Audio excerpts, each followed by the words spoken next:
Olá, estamos começando mais um Direito Sem Fronteiras. Quando o tema é a saúde no cenário internacional, seja para a prevenção ou o combate a doenças, os governos podem contar com o apoio de uma agência específica das Nações Unidas, a Organização Mundial de Saúde, a OMS. No programa de hoje, vamos saber como essa instituição funciona e o papel dela na garantia do direito à saúde. Para falar sobre esse tema, eu recebo as nossas convidadas de hoje, a professora de Direito Constitucional e Direitos Humanos, Flávia Bahia, e a professora de Direitos Humanos e advogada da União na Secretaria de Direitos Humanos da Presidência da República, Aline Albuquerque. E antes de iniciarmos o programa, nós vamos assistir a uma reportagem da nossa equipe. Acompanhe.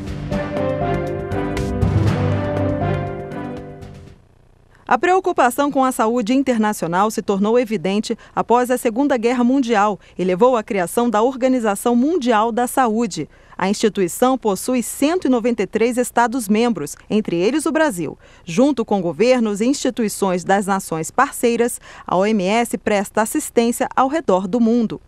Exemplo dessa assistência foi a participação no monitoramento e coordenação de campanhas que erradicaram doenças como a poliomielite nos países das Américas. A partir de 1985, as nações do continente se uniram para eliminar a polio, realizando programas intensivos de vacinação.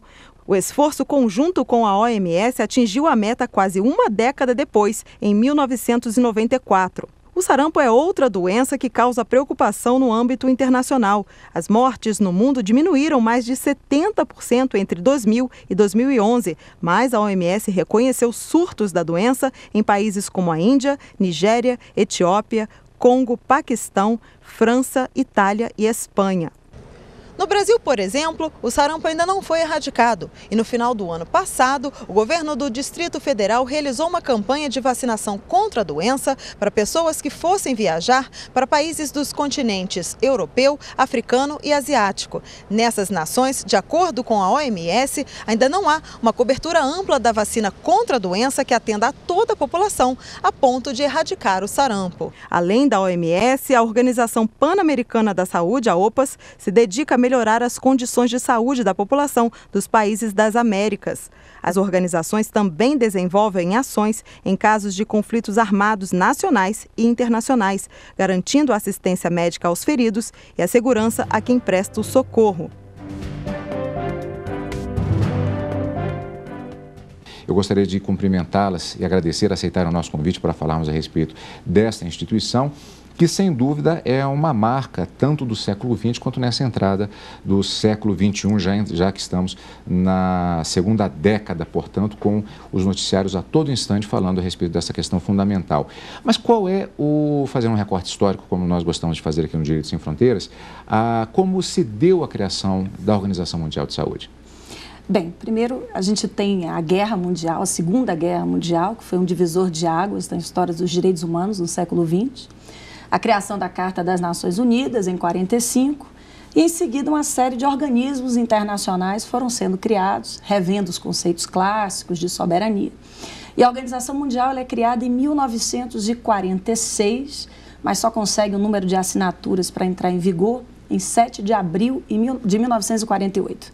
Então, a partir daí, ela começa a tomar um pouco de forma no âmbito internacional e os países passam a aderir também, né, à organização no âmbito interno.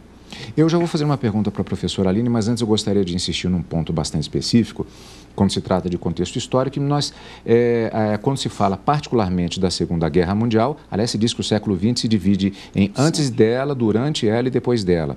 E determinados fatores que para nós hoje são muito naturais, praticamente até do ponto de vista do direito, na verdade, por conta da Segunda Guerra, significaram uma mudança de paradigma, até os direitos humanos. Sim.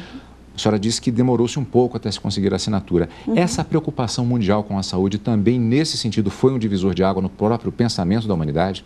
Com certeza, Carlos Eduardo. Eu acho que a saúde, ela começa a ganhar um fôlego no âmbito internacional. No início do século XX, a gente pode citar a Constituição Mexicana, a Constituição de Weimar na Alemanha, de 19, mas teve a Primeira Guerra, depois tempo sem uma grande guerra e veio a grande explosão da Segunda Guerra Mundial.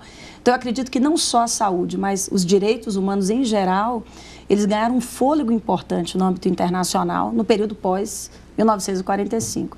Professora Aline, durante todo esse período, desde a criação, não apenas da Organização Mundial de Saúde, mas temos visto isso em relação a diversos órgãos das Nações Unidas que tratam dos mais diversos aspectos do desenvolvimento da humanidade, é todo um processo de consolidação. Hoje em dia, quais os diplomas específicos que regem essa questão e que são constantemente estudados no objetivo de desenvolver esse acompanhamento da questão da saúde? A gente pode dizer que o principal diploma internacional é o Pacto Internacional sobre os Direitos Econômicos, Sociais e Culturais, especificamente o artigo 12, e que foi adotado no âmbito das Nações Unidas, né? Então, o que nós chamamos comumente de PIDESC. Então, o Pacto Internacional, ele é fundamental e ele é o balizador para a compreensão internacional do que seja o direito humano à saúde. Isso no âmbito do sistema ONU. No âmbito do sistema interamericano, nós temos, né, o Protocolo de São Salvador, que foi adotado em 1988, e seu artigo 10 também trata sobre o direito à saúde do ponto de vista internacional.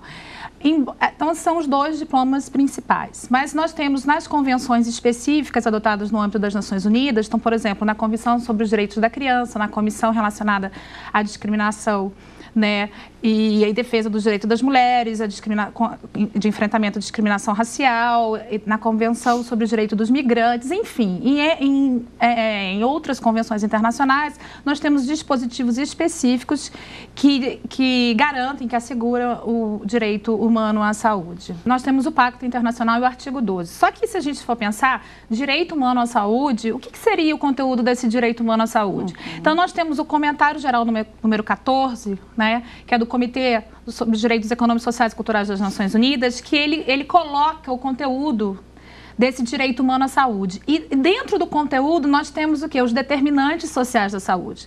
Então, acesso à água potável, acesso ao saneamento básico, acesso a uma alimentação adequada. Então, todos esses fatores, educação, todos esses fatores, eles integram o que a gente, né, o que é entendido hoje comumente como direito humano à saúde, nessa perspectiva, né, dos direitos humanos como assim, direitos que se interrelacionam, né, que se encontram interdependentes e que se interrelacionam. Professora Flávia, quantos países integram esse sistema que é de assistência pela Organização Mundial de Saúde? Todo país membro das Nações Unidas, né, nós temos mais de 193 países, podem aderir à Constituição da Organização Mundial da Saúde. Nos últimos números, eu acho que o total de 150 ou 151 países. Mas todo país que integra as Nações Unidas pode também aderir à Constituição da Organização Mundial, e o Brasil aderiu também desde a sua origem, desde o seu nascimento. Professora Aline, isso cria obrigações para o país que é signatário, que faz parte do sistema? Como funciona isso? Então, é importante assim, pontuar que a OMS ela é uma agência, né, especializada da ONU, e ela é uma agência eminentemente de cooperação, que ela promove a cooperação entre os Estados. Ela não tem uma função como um órgão do Sistema de Proteção de Direitos Humanos, que é uma função de monitoramento especificamente. Ela tem mais uma função de promoção da saúde né, na esfera internacional. Então, só que ela, obviamente, que ela produz alguns tipos de documentos, e esses documentos, como, por exemplo, convenções e regulamentos, e os Estados, na medida em que eles aderem a esses documentos específicos, eles se obrigam em relação a esses documentos. Então, não é porque um Estado faz parte da OMS que ele obrigatoriamente tem que aderir a uma determinada convenção, a um determinado regulamento. Então, só como exemplo, a gente tem a Convenção Quadro para o Controle do Tabaco, e na medida em que o Estado adere à Convenção Quadro, sim, ela tem que se obrigar àquelas disposições que se encontram na Convenção Quadro, por exemplo. Professora Flávia, nós já vimos até aqui no programa mesmo algumas situações em que há organismos internacionais que, a princípio, para o grande público, parece que é uma unanimidade. Não, todo mundo tem interesse que determinadas medidas sejam desenvolvidas.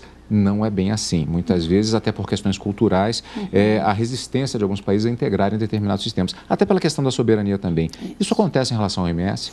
Com certeza. Primeiro, a definição de saúde pela OMS é um pouco criticada.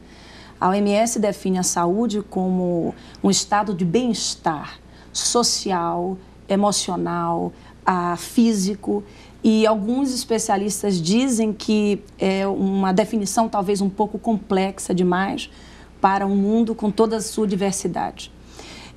Também já li muitas críticas se referindo à atuação da OMS sobre a questão da regionalização. A OMS ela tem 6 escritórios regionais oficiais, né? África, Europa, ela tem no Pacífico, nas Américas, no continente asiático. E, além disso, ela tem escritórios regionais, como é o caso aqui da associação da OMS com a Organização Pan-Americana de Saúde.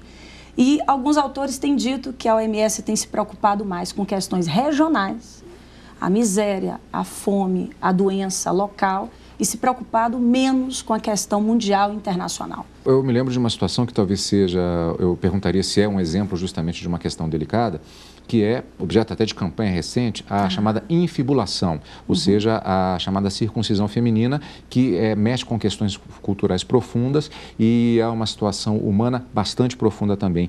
É um exemplo acabado de uma situação como essa, da própria definição de saúde? Eu passo a pergunta às duas. Sem dúvidas. Na verdade, sobre os direitos humanos existe uma controvérsia muito antiga. O universalismo e o relativismo cultural. É o grande paradigma. Então, a OMS, como todos os órgãos associados às Nações Unidas e o sistema internacional, defendem o universalismo, ou seja, os direitos eles se originam da natureza humana e, independentemente de onde você esteja, os direitos devem ser defendidos. Mas você tem todo o outro lado do relativismo cultural, dizendo não é bem assim. Os direitos devem ser defendidos na medida em que a minha cultura, que a minha religião, que os costumes, né, desse determinado Estado assim estabeleçam. Então, a questão que você trouxe, toda a atuação na própria comunidade africana, né? A OMS tem uma grande atuação na África, no combate ao HIV, à malária, então há uma resistência. A OMS, como a professora Flávia colocou, ela vem se voltando muito para questões regionais, ela não vem se voltando para a construção desses parâmetros internacionais. E também, de certa forma, ela se coloca um pouco afastada dessa discussão de construção de determinações internacionais no que toca a regionalismos. Bom, tem mais perguntas. O Direito Sem Fronteiras, portanto, o nosso tema de hoje, bastante interessante. Nós voltamos logo depois do intervalo. Não saia daí.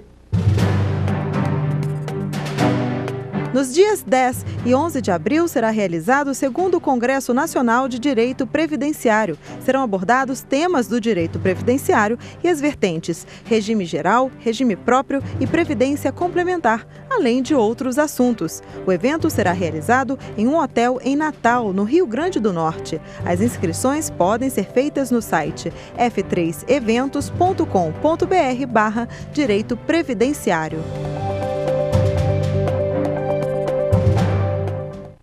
Estamos de volta com o Direito Sem Fronteiras. No programa desta semana estamos conversando sobre a Organização Mundial da Saúde. E eu começo agora perguntando a respeito de uma situação também que é bastante delicada e com a qual constantemente há uma preocupação dos setores de saúde em todo o mundo, que é a questão das epidemias. O que acontece numa situação extrema como essa? Se há detecção de uma epidemia em um determinado país, principalmente, temos casos recentes, ebola e várias situações assim, que há uma mobilização mundial. O que acontece nesse sentido? Há um protocolo a ser seguido? Nós temos o Regulamento Sanitário Internacional, né, que foi a última revisão de 2005, entrou em vigência em 2007. E ele prevê uma série de medidas que os estados que aderiram a esse regulamento, que os estados devem adotar em casos de emergências de saúde pública de relevância internacional. Então, existem uma classificação de situações e não necessariamente são doenças epidêmicas, né? Você pode ter emergências de saúde pública, por exemplo, com vazamento nuclear. Então, são situações emergentes que causam impacto, que esse impacto pode extrapolar fronteiras. E, de fato, então, há todo um protocolo a ser seguido, tanto de comunicação, tem um ponto focal nacional, que no caso do Brasil é a Secretaria de Vigilância em Saúde, que se situa no Ministério da Saúde. Então, a Secretaria de Vigilância em Saúde, ela comunica ao escritório regional, que é a OPAS, e a OPAS faz essa comunicação à OMS, numa situação dessa de emergência. Então, tem todo um protocolo e a OMS vai dar todo o apoio nessas situações específicas que se enquadram no Regulamento Sanitário Internacional. Eu gostaria de voltar um pouquinho na questão da soberania, porque eu vou até fazer um raciocínio paralelo. Nós vimos, por exemplo, as dificuldades que normalmente acontecem, tivemos praticamente os últimos anos, o debate em relação a isso na questão nuclear, particularmente envolvendo a questão Estados Unidos e Irã. muita dificuldade, muitas negociações, muito em jogo. No caso específico da área de saúde, existe esse tipo de dificuldade ou normalmente a atuação dos países ela tem se revelado célere, a cooperação tem sido normal ou às vezes alguém fica com seus brios ofendidos em relação a eventualmente uma equipe da OMS que tenha que visitar o país? Como é que tem sido isso? Esse é um ponto importante porque, assim, desde o início da OMS, sempre houve uma tensão entre dois modelos de saúde, que é o modelo biomédico, que era propagado pelos Estados Unidos e pelos países, digamos assim, do bloco capitalista, isso na época da Guerra Fria, e um modelo que é o modelo chamado da medicina social, que era propagado por uma perspectiva mais marxista e levado à frente pelos países do bloco socialista.